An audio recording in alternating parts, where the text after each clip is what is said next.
Parshat Va'era, Chapter 6.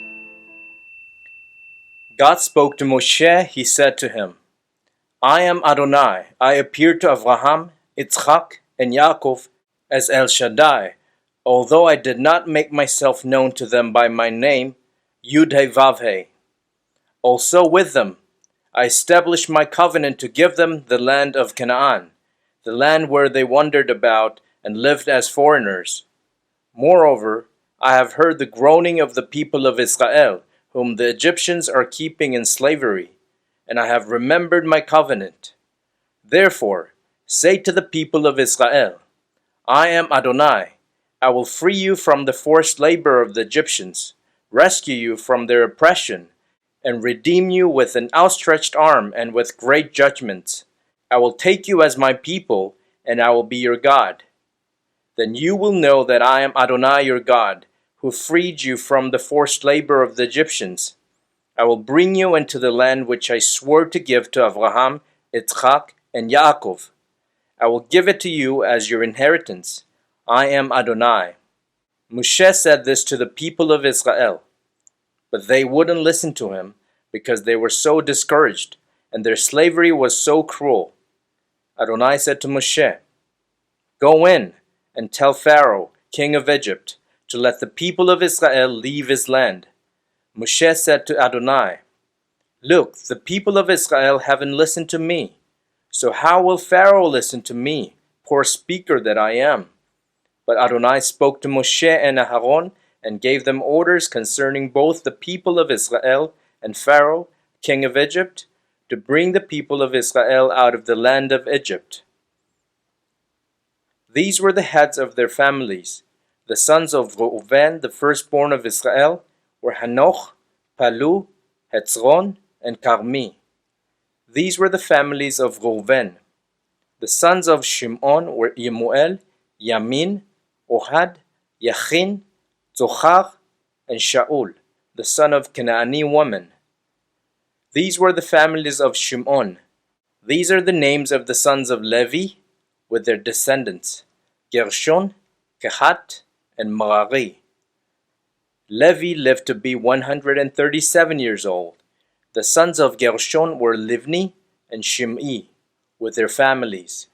The sons of Kehat were Amram, Yitzhar, Hevron, and Uziel. Kehat lived to be 133 years old. The sons of Merari were Machli and Mushi. These were the families of Levi with their descendants.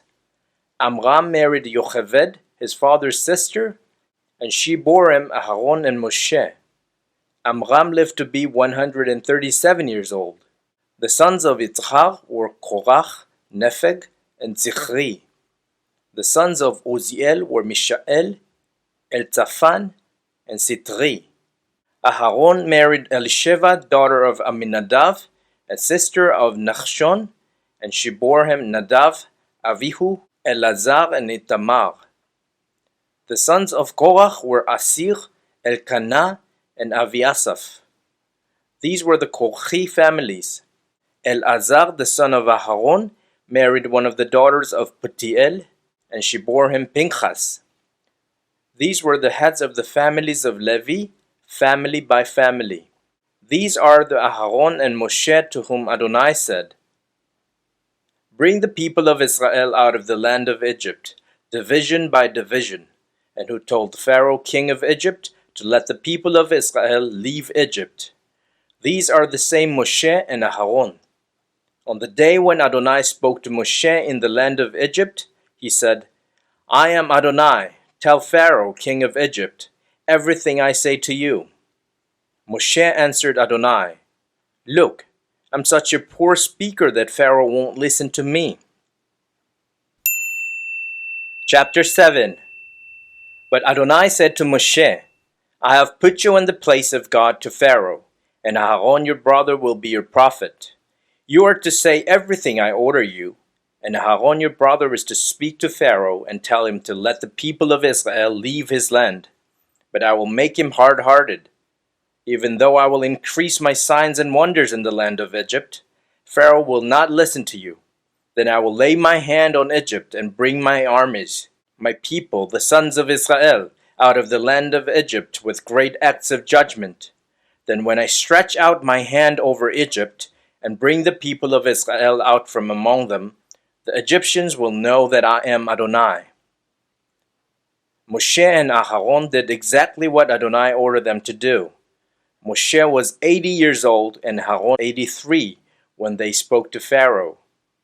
Adonai said to Moshe and Aharon, "When Pharaoh says to you, 'Perform a miracle,' tell Aharon to take his staff and throw it down in front of Pharaoh, so that it can become a snake." Moshe and Aharon went into Pharaoh and did this, as Adonai had ordered. Aharon threw down a staff in front of Pharaoh and his servants, and it turned into a snake. But Pharaoh, in turn, called for the sages and sorcerers, and they too, the magicians of Egypt, did the same thing, making use of their secret arts. Each one threw a staff down, and they turned into snakes, but Aharon's staff swallowed up theirs. Nevertheless, Pharaoh was made hard-hearted, and he didn't listen to them, as Adonai had said would happen. Adonai said to Moshe, "Pharaoh is stubborn. He refuses to let the people go.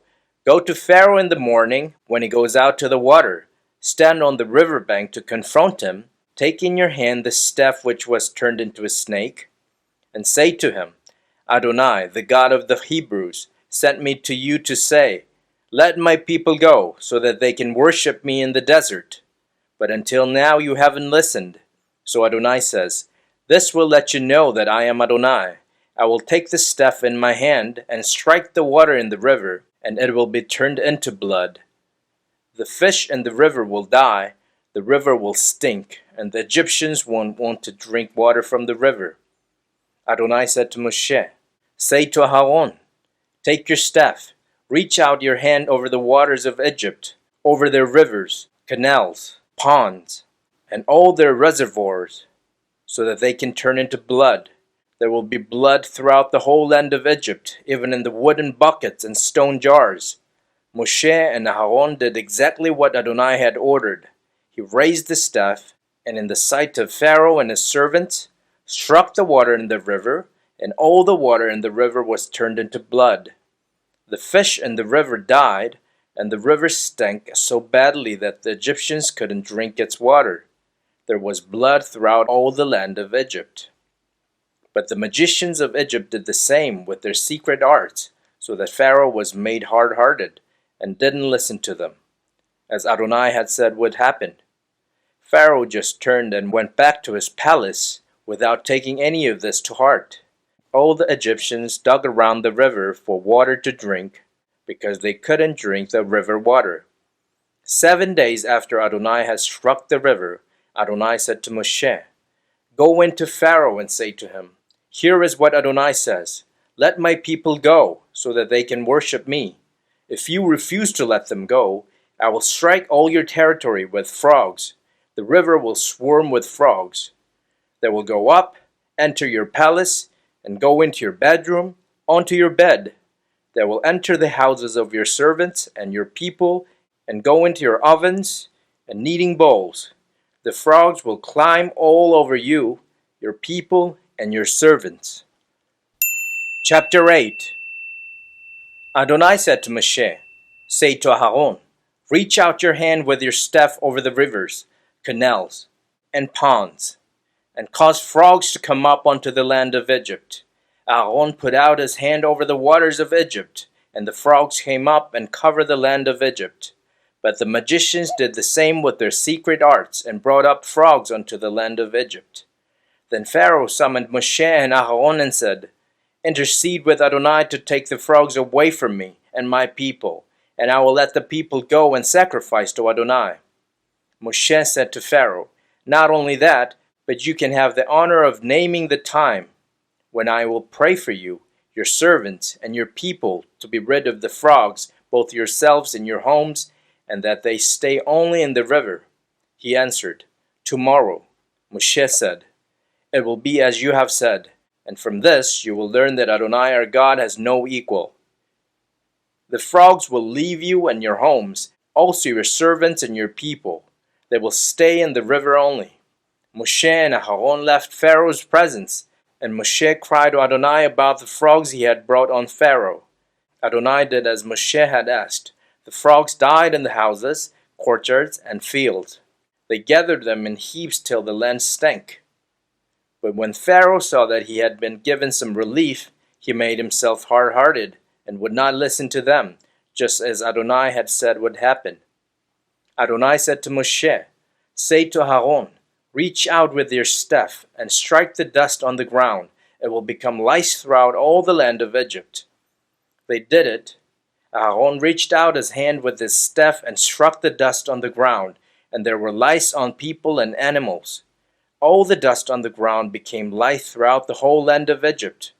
The magicians tried with their secret arts to produce lice, but they couldn't.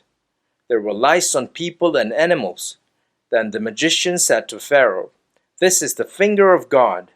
But Pharaoh was made hard-hearted, so that he didn't listen to them, just as Adonai had said would happen.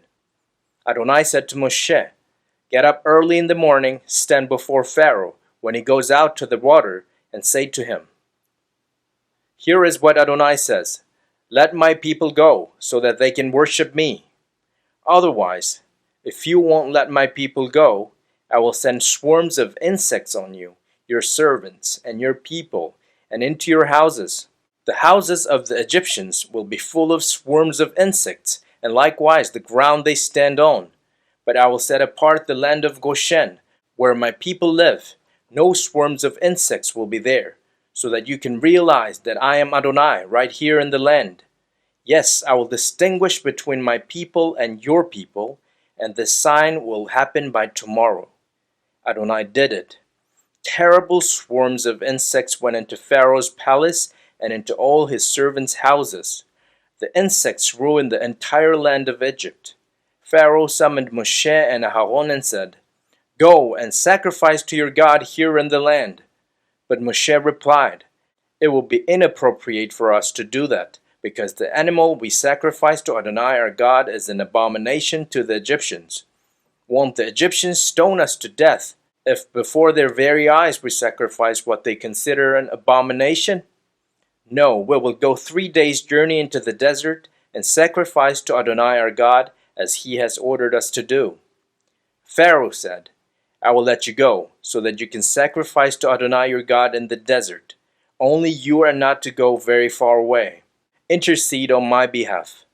Moshe said, "All right, I am going away from you, and I will intercede with Adonai, so that tomorrow the swarms of insects will leave Pharaoh, his servants, and his people. Just make sure that Pharaoh stops playing games with the people by preventing them from going and sacrificing to Adonai." Moshe left Pharaoh and interceded with Adonai, and Adonai did what Moshe had asked. He removed the swarms of insects from Pharaoh, his servants, and his people. Not one remained. But this time too, Pharaoh made himself stubborn and didn't let the people go. Chapter 9. Then Adonai said to Moshe, "Go to Pharaoh and tell him, 'Here is what Adonai, the God of the Hebrews, says. Let my people go, so that they can worship me. If you refuse to let them go and persist in holding on to them, the hand of Adonai is on your livestock in the field, on the horses, donkeys, camels, cattle, and flocks, and will make them suffer a devastating illness. But Adonai will distinguish between Egypt's and Israel's livestock. Nothing belonging to the people of Israel will die.' Adonai determined the exact time by saying, 'Tomorrow Adonai will do this in the land.' The following day, Adonai did it. All the livestock of Egypt died, but not one of the animals belonging to the people of Israel died. Pharaoh investigated and found that not even one of the animals of the people of Israel had died. Nevertheless, Pharaoh's heart remained stubborn, and he didn't let the people go.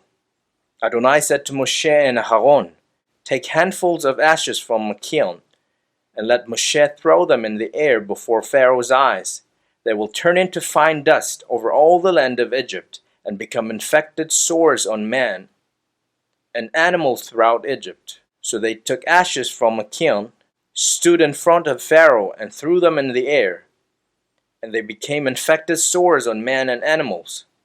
The magicians couldn't even stand in Moshe's presence because of the sores, which were on them as well as on the other Egyptians.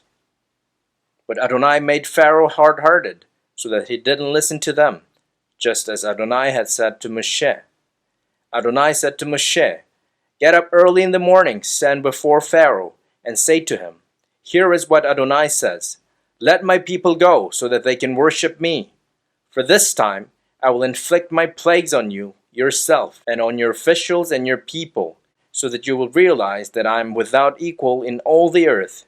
By now I could have stretched out my hand and struck you and your people with such severe plagues that you would have been wiped off the earth.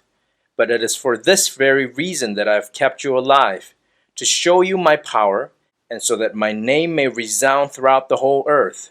Since you are still setting yourself up against my people and not letting them go, tomorrow, about this time, I will cause a hailstorm so heavy that Egypt has had nothing like it from the day it was founded until now.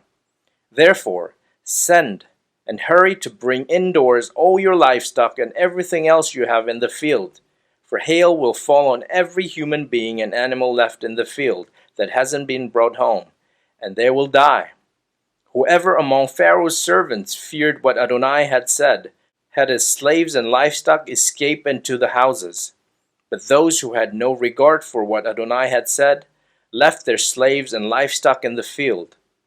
Adonai said to Moshe, "Reach out your hand toward the sky, so that there will be hail in all the land of Egypt, falling on people, animals, and everything growing in the field, throughout the land of Egypt." Moshe reached out with his staff toward the sky, and Adonai sent thunder and hail, and fire ran down to the earth. Adonai caused it to hail on the land of Egypt.